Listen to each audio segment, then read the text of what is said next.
در آغاز باز یک هفته نو دوستان مهربان شما رو به تماشای برنامه سرخط رویدادها دعوت میکنم. سلام از آن، امیدوارم خوب هستید.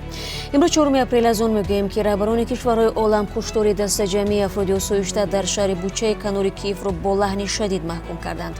بازداشت یک منصبدار گواردیای ملی برای طلب 25,000 سومانی پوره. امسال دادن پتنت به مهاجران در روسیه 2 برابر زیاد شده است و مطالب اخباری آزادی را نیز به سمعتان میرسانم. رهبر اوکراین و کشورهای دیگری عالم از دیدن صحنه‌های مرگ افراد آسایشته و کشتارهای دستجمعی در شهرک بوچه کنار کیف با لحن خشمگین نیروهای تجاوزگری روسیه را با جنایت‌های حربی متهم کردند. ما از بینندگان احساساتی و افراد زیر سن 18 دعوت می‌کنیم که این خبر را بشنوند ولی تماشا نکنند.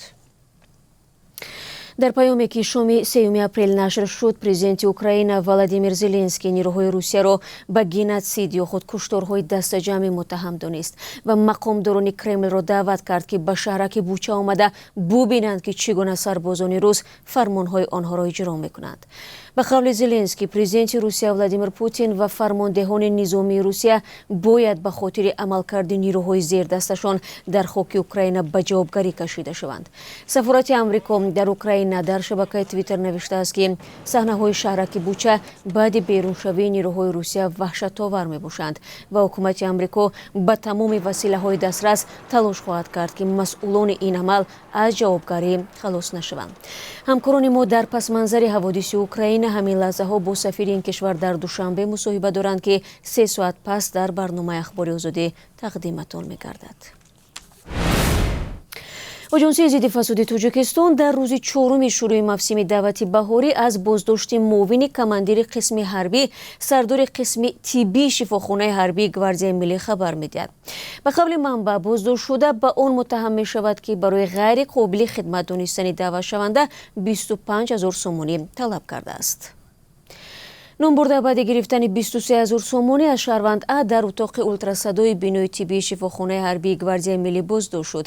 نسبت این مقامدار با ماده‌های تیاری به جنایت و از جانب شخصی منصبدار گرفتن پوره پرونده جنایتی آغاز شده است.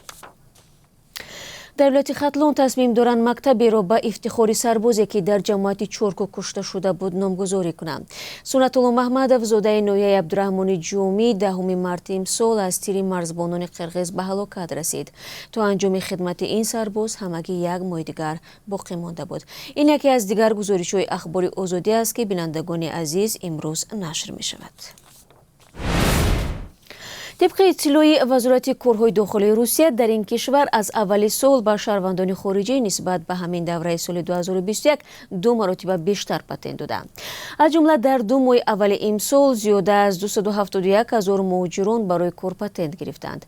بجز این، به گفته این نهاد، شماره اجازتنامه کار در ماه‌های ژانویه و فوریه سال جاری نیز تقریباً 2 برابر افزایش یافته است. باید گفت مقامات روس از سال نو نرخ پتنت را در پایتخت و منطقه گوناگون روسیه بالا بردند. گذشته از این، مهاجران برای دریافت این حجت و دیگر سندهای بود و باش ساعت‌ها و حتی روزها پشت در این مرکزهای مهاجرتی نوبت می‌پویند. در مسکو میمونه. مسجدهای مسکو در ماه رمضان امسال بدون محدودیت کار خواهند کرد. در این باره مفتی مسکو ایلدار علیاودینوف خبر داد. به گفته او با نظر داشت اون که پیشتر شهرداری مسکو محدودیت‌های 2 سال اخیر مربوط به کووید 19 را لغو کرد، انتظار می‌رود مسجدها از نمازگزاران پر می‌شود. در عین زمان مفتی تاکید می‌کند آنهایی که برای عبادت می‌آیند از این به بعد نیز از چاره‌های بهداشتی کار بگیرند. مهاجران تاجیک که از بخشی از جامعه مسلمان‌های روسیه را تشکیل می‌دهند، اداره مفتیات روسیه می‌گوید تعداد نمازگزاران به اندازه افزایش یافته است که مسجدهای این کشور توان گنجانیدن آنها را ندارند و نبود جای برای نمازگزاری مشکلی رقمی 1 شده است. میرویم به افغانستان. ملا هیبت الله آخوندزاده رهبری حکومت طالبان با نشر فرمان کشتی کوکنار را در تمام افغانستان منع کرد. فرمان 3 اپریل دسترسی رسانه‌ها شد. در آن نه تنها در مورد منع کشتی کوکنار بلکه درباره پیشگیری از کشت و استفاده همه گونه مواد نشه‌آور تاکید شده است. سخنگوی وزارت امور داخلی طالبان گفته است اگر کسی از اجرای فرمان سر بپیچد به پنجه قانون سپرده می شود. فرمان آخر در حال داده شده است که بنا به نوار خبرگزاری اسوسییتد پرس دهقانان در ولایت هلمند مشغول جمع‌آوری حاصل کوکنار از یک زمین بزرگ و شماری از کارگران در حال جمع‌آوری شیره آن می‌باشند. یکی از دو گمانبران اساسی در قتل 4 عضو یک عائله در نویه جیهون ضمن مرافع دادگاهی از بیانات در دوره تفتیشات پیشکی دادش دست کشیده است.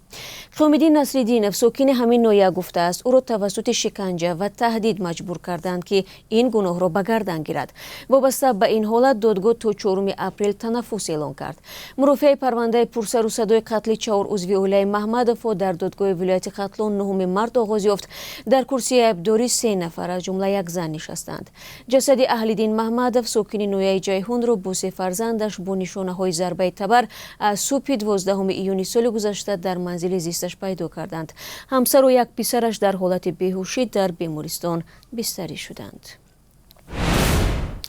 بینندگان عزیز، حالا برای شما درباره قرب ازار خارجی اطلاع می‌دهم. بانک ملی برای امروز 4 اپریل قرب ازار روبل روسی رو 148 سومانی و 10 درهم تعیین کرده است که نسبت آخر هفته گذشته پایین‌تر می‌باشد. ارزش دلار نیز تا یک اندازه ارزان‌تر شده $1 12 سومانی و 50 درهم و 1 یورو 13 سومانی و 80 درهم نرخ‌گذاری شده است که نیز کمتر می‌باشد.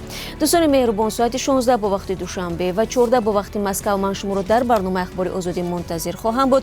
تا آن دم روزی باور داشته باشید.